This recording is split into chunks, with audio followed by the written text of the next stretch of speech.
Hello বন্ধুরা, শুভ সকাল। তো সবাইকে জানাই শুভ মকর সংক্রান্তি।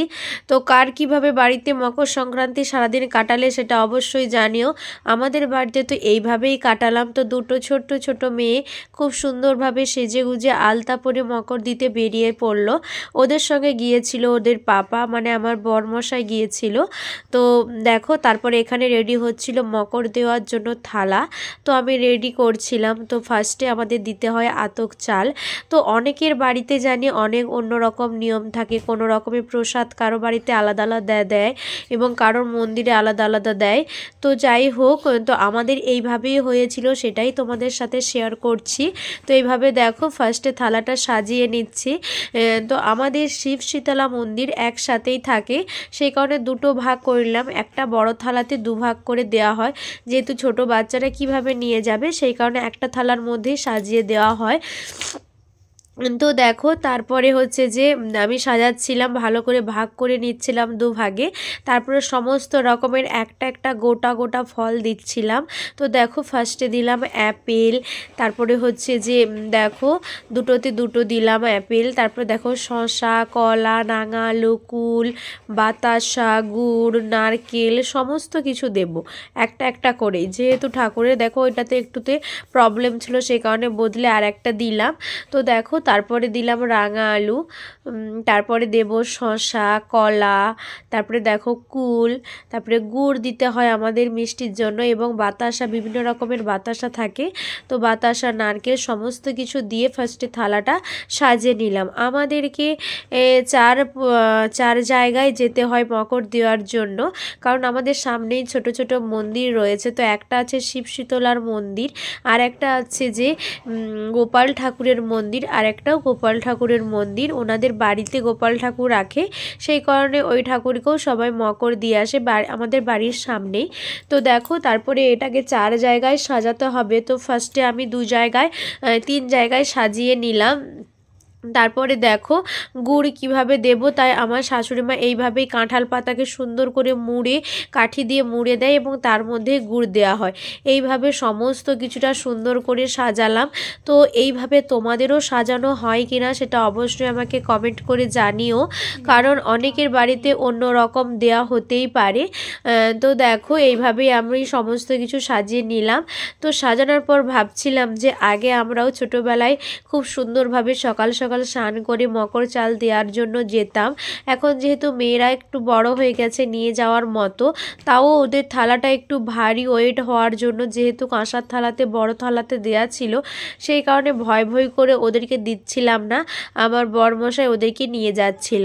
তো তারপর দেখো, আমি এপাশে থালাগুলো সাজাচ্ছিলাম, আর সেপাশে আমার যা, তো ও বাড়ির যে ফল আঙিনা সেটা করে নিচ্ছিল।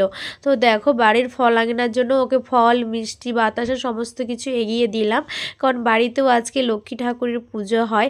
তো অঘ্রাণ পৌষ এই 2 মাস সবার বাড়িতেই পুজো হয়ে থাকে, এটাই হচ্ছে লাস্ট পৌষ সংক্রান্তির পুজো। তো আমাদের বাড়িতেও হচ্ছিল, এটা বিকল্প কিছুই না।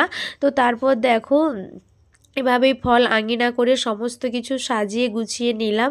তো দেখো, এইভাবেই সাজালাম। তো কেমন সাজানোটা হয়েছে অবশ্যই কমেন্টে জানিও।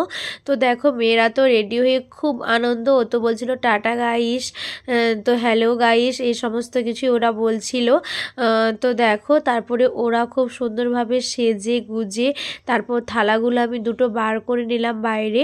তো দেখো, নারকেল টারকেল ছাড়িয়ে সব কিছু রেডি করে নিলাম।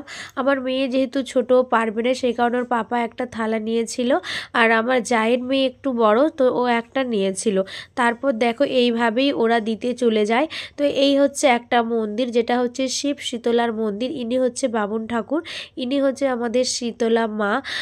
তো মা সবাইকে খুব ভালো রেখো, সুস্থ রেখো, এই কামনাই করি। তো তারপর দেখো, এখানে কত মানুষের ভিড়, কত মানুষ আজকের দিনে, দেখো কত কাঁঠাল পাতা। ঠিক আমাদের মতো এইভাবেই সবাই কাঁঠাল পাতাতে করে গুড় দিয়ে পাঠায়, আর ঠাকুরমশাই এইভাবে প্রসাদ দিচ্ছিলেন সবাইকে ঘুরে ঘুরে। ওই থালার মধ্যেই দেখো প্রসাদ দিয়ে দিয়েছেন। তো মেয়ে দুজন নিয়ে আসছিল। দেখো গাইস, তারপরে দ্বিতীয় মন্দির, যেটাতে আমাদের গোপাল ঠাকুরের মন্দির। তো তারপর দেখো, এখানেও দেয়া শুরু হয়েছে, কত মানুষ হেল্প করছিল দেওয়ার জন্য, কারণ একার পক্ষে এত কিছু দেওয়া তো সম্ভব নয়, সেই কারণে। তো তারপর দেখো, মেয়ে দিয়ে দিল, আর ওনারা সমস্ত কিছু খালি করে আমাদের থালার মধ্যে প্রসাদ দিয়ে দিল। তো প্রসাদের মধ্যে ছিল খিচুড়ি প্রসাদ। তো দেখো, তো অনেকেই ভাবছো খিচুড়ি, অনেক জায়গায় খিচুড়ি প্রসাদ দেওয়া হয়, অনেক জায়গায় চিড়ে প্রসাদ দেওয়া হয়। তো আমাদের একটা মন্দিরে দেওয়া হয়েছিল চিড়ে প্রসাদ, আর একটা মন্দিরে দেওয়া হয়েছিল খিচুড়ি, এবং আরেকটাতেও দেওয়া হয়েছিল খিচুড়ি। তো দেখো আমার বরমশাই গিয়েছিল। এই হচ্ছে আমাদের মন্দিরের ভগবানের দর্শন, তোমাদেরকেও করালাম। তো কেমন লাগছে অবশ্যই জানিও। তো দেখো কে কে এইভাবে সুন্দরভাবে সেজেগুজে মকর দিতে গেছো সেটাও আমাকে কমেন্ট করে জানিও। তো তারপর দেখো ওখান থেকে প্রসাদ নিয়ে বেরিয়ে চলে এলো। তো দেখো কত মানুষের সমাগম, আজকে সবাই এসছিল। দেখো খিচুড়ির থালা। তো দেখো ওরা দিয়ে, আর একটা যেটা আমি বললাম আমাদের বাড়ির খুব সামনে, ওটাও পাপা যায়নি, ওরা দুজন মেয়ে মিলে দিয়ে চলে এসছিল। তো দেখো তারপরে ওরা দুজন দিতে যাচ্ছিল, খুব সুন্দর সুন্দর লেগেছিল ওদেরকে।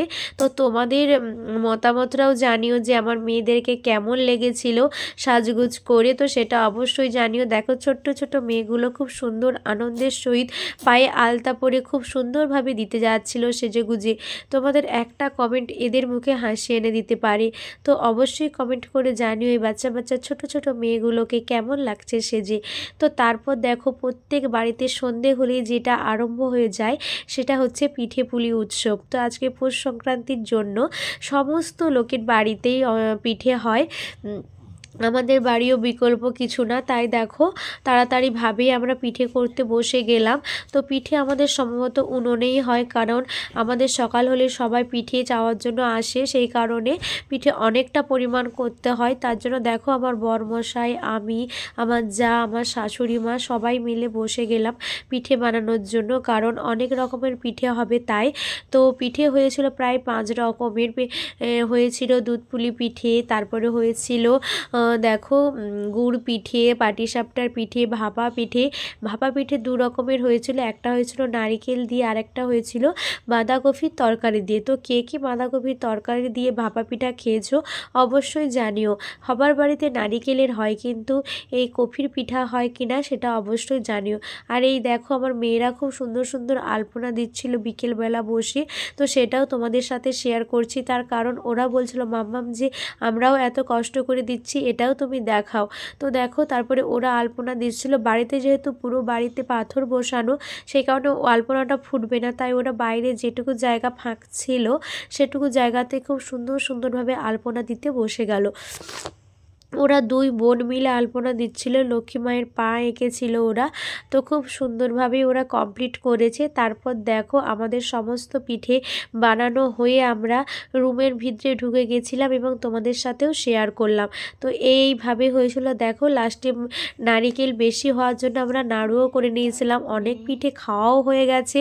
তো সেই মুহূর্তে তোমাদেরকে দেখাতে পারিনি, একটা শর্টস ভিডিও ছেড়েছি, অবশ্যই সেটা দেখে এসো, বুঝতে পারবে কেমন কি পিঠে হয়েছিল। তো টাটা গাইস, খুব ভালো থেকো, সুস্থ থেকো, নিজের খেয়াল রেখো, নিজেদের খেয়াল রেখো, এবং তোমরা কেমনভাবে মকর সংক্রান্তি কাটালে সেটা অবশ্যই কমেন্টে